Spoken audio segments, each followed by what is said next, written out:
I think that solo dates have a bit of a branding problem. When people hear the term, they picture taking yourself out to dinner or spending an entire day in a city by yourself. And while those absolutely do count, I think that scares a lot of people away from going on solo dates. Truly, solo dates do not need to be intimidating. They're just ways for you to spend intentional time with yourself. So whether you are new to solo dates or you just want some fresh ideas, I put together a list of 25 beginner-friendly solo dates based on what mood you're in. And of course, beginner-friendly is going to look different for everyone. If any of these ideas feel a little bit outside your comfort zone, that is more than okay. You can totally skip it, save it for later, and start with one that really actually excites you. But before we get into everything, hi, I'm Kay. Over on my Instagram and TikTok, I share all about cozy living, little routines, and ways to make life feel a little bit softer. And solo dates are just a huge part of that for me. So let's just jump right in. Our first category is for when you are feeling creative. These are just going to be solo dates that really encourage you to use your creative brain. Number one is a Lego night. This one really lets you embrace your inner child. Basically, just go to the store, pick out a Lego that you've always wanted. It does not matter how big, how small, and then spend the rest of the night building as much of it as you can. Put on a movie, put on a show, and just give yourself over to the Lego. I notoriously spend way too much time on my Legos, so it does turn into an entire night for me. Number two is to have your own paint and sip night at home. I've always wanted to go to a paint and sip night somewhere else, but I've been a little bit scared to. I'm not the greatest painter by any means. So doing it at home is a really fun idea. You can look up a YouTube video that just gives you kind of step-by-step instructions on how to paint a specific scene. It's just a super low pressure way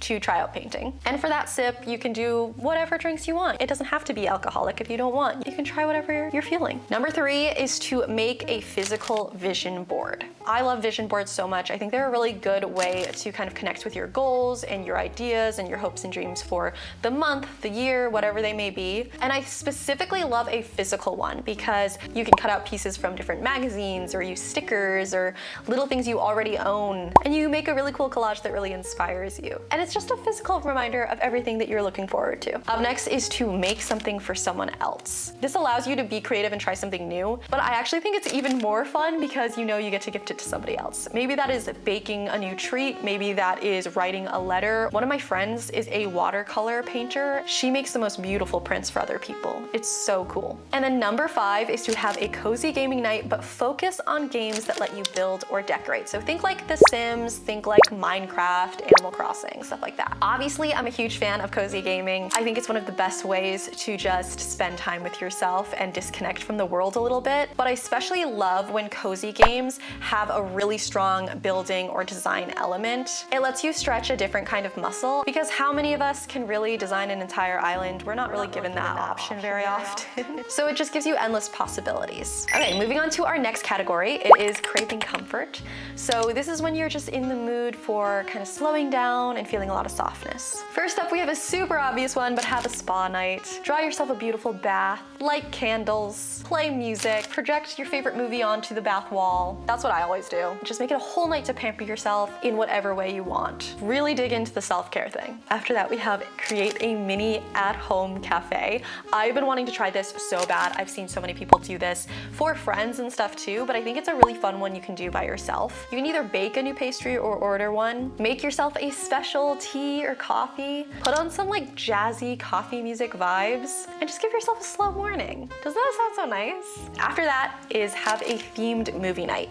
I do this one all the time. This is probably my go-to solo date when I want to be home, and then just like make the entire night about that movie. I actually recently did this with an F1 race. I love making a themed night out of something I'm watching. So I made a charcuterie board. I put little flags in it, like the checkered black and white flags. Then I built a Lego F1 car. So I was like, I need a fun activity. I had a little like Red Bull drink because I was rooting for Red Bull that day. It was just a really fun way to spend the entire night. The next one is a really fun one, and I automatically do this, I think, every season, but I don't really think about it that much. But it's having a day where you intentionally prep for a new season. So for example, fall is coming. I am such a fall girl. I love fall so much, but I have zero candles anymore that are fall scented candles. I don't know where any of my soaps are or anything. I think I used them up last season. So I'm going to spend a day where I go to Bath & Body Works, I go to TJ Maxx, you know, I hit all of your basic fall stores, grab the things that I want to kind of prep for the new season, come back home, decorate, swap things out. It's just a really fun way to prepare yourself and your home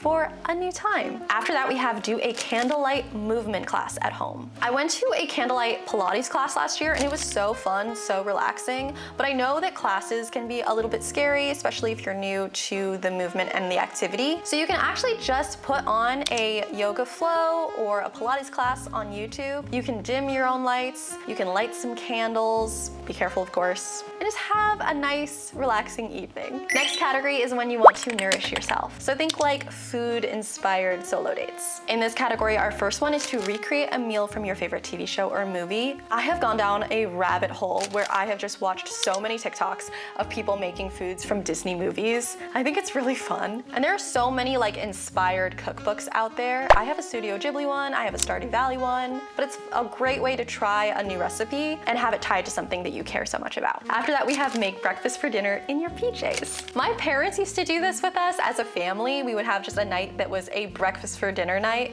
and it was so fun. I always loved it so much. But I think it's something you can do completely by yourself. Put on your favorite pair of PJs. Make all of your favorite breakfast foods. It's just a really silly little dinner night. After that, we have bake a cake. I don't know if it's just me, but I always think that you have to bake a cake for an occasion. You really don't. You can just bake a cake. You can just do that. Like whenever you want cake, you can just bake a cake. So either making it from scratch or making a box cake, just celebrate a regular day with cake. After that, we have do a chopped challenge at home. So try to create a new recipe based only off of what you have in your fridge and pantry. Like you cannot go out and buy any new food. I unintentionally do this a lot because I have a lot of girl dinners, but I'm not really trying to create a new recipe there. I'm just like pulling food out and throwing it on a plate. With this, there's just a bit of an added challenge. You're trying to build a meal with it. After that, we have take yourself to a coffee shop that you've always wanted to try and bring a book or a journal or something to do. I do personally think that going to a restaurant by yourself is a really fun solo date, but it is something I had to work myself up to, and I did that by going to a lot of coffee shops by myself. It's a lot less intimidating and it's a lot more peaceful of an environment. So I definitely would say trying out a coffee shop or like a little cafe before you do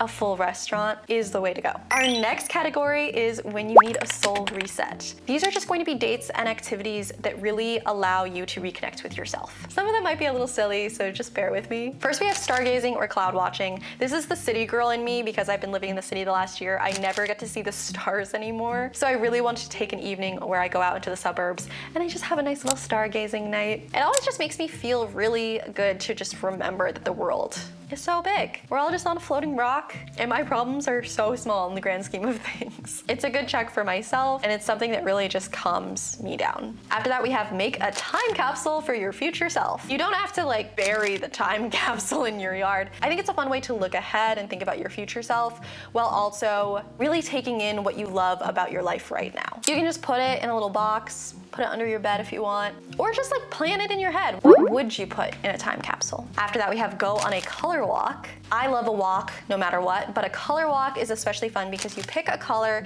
and then on your walk, you try to snap pictures whenever you see that color. You can even make a collage with it at the end, and I think that is so fun. But it's something active for you to do on your walk that isn't just scrolling on your phone. After that, we have a picnic. Especially right now, it is so nice outside, it's so beautiful. So going to a park, either bringing food from home or buying some food and just enjoying being outside in nature. I think there's nothing like it. And after that, we have start a garden at home. So take a day, go to Home Depot, get a bunch of plants and things to pot. If you don't have a ton of space outside, you can do like a little tiny herb garden in your kitchen or something like that. I think whenever I get to do something with my hands with nature, I just feel so comforted and cared for, and like I am getting to care for something else too. And on to our last category, we have when you are feeling curious. So these are going to be activities and dates that let you experience new things in like a very gentle way. Our first one for this category is wandering through a museum or a gallery or a botanical garden. This one kind of feels intimidating at first because it is pretty public, but in a lot of these cases, people are just so focused on looking at the little things around them. It's kind of quiet and allows you to be more reflective and introspective.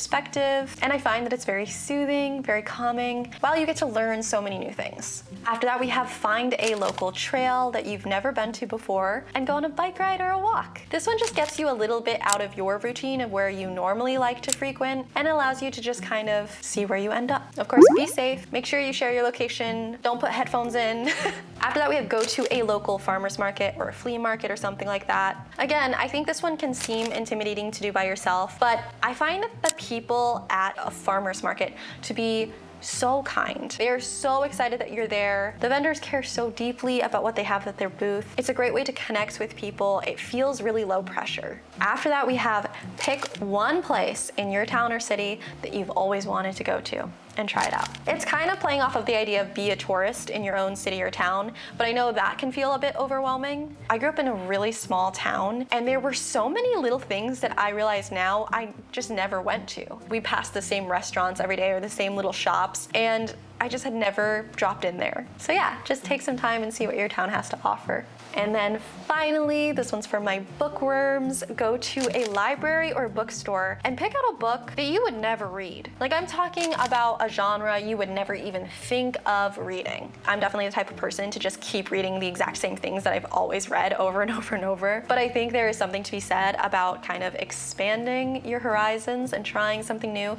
don't even have to finish the book if you really do not like it, but it's just the act of going and looking and trying something new that can make a huge difference. For me, I don't read a lot of nonfiction, and so I've really challenged myself this year to try to read one nonfiction book. And so I'm hoping that by making it kind of an entire activity of going and choosing the book, maybe getting a coffee on the way, that I'll be like more excited to read it and get into it. Okay. That was our entire list. I have 25 listed. A small part of me is like, did I miss one? Who's to say? But that should be 25 beginner-friendly solo dates for you to try. I'd love to know, what are your favorite solo dates to take yourself on? Just drop in the comments below. Anyways, thanks so much for hanging out today, and I will see you on the next video. Bye.